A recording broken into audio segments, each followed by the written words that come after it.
şehadet, kâ hürriyet.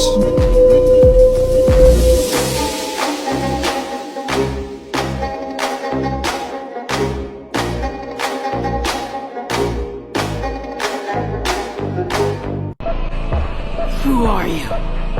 Just tell us, who are you really? Nobody.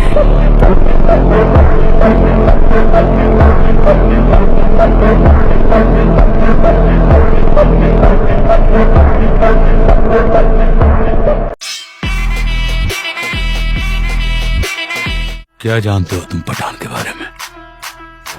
3 साल से उसकी कोई खबर नहीं है।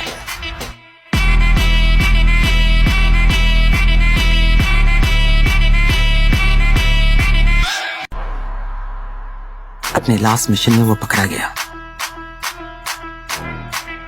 सुना है बहुत टॉर्चर किया उसे। पता नहीं कि पठान मर गया है या जिंदा है।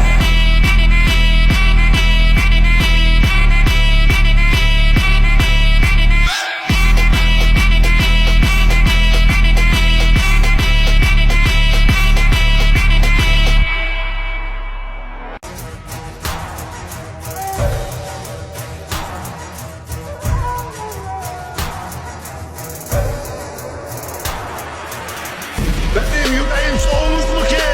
Yüreğimi dağlamak isterler. Osman daha koşmaya başlamadı. Söyle köpek! Avrat söyle! Ne edersin? Söyle!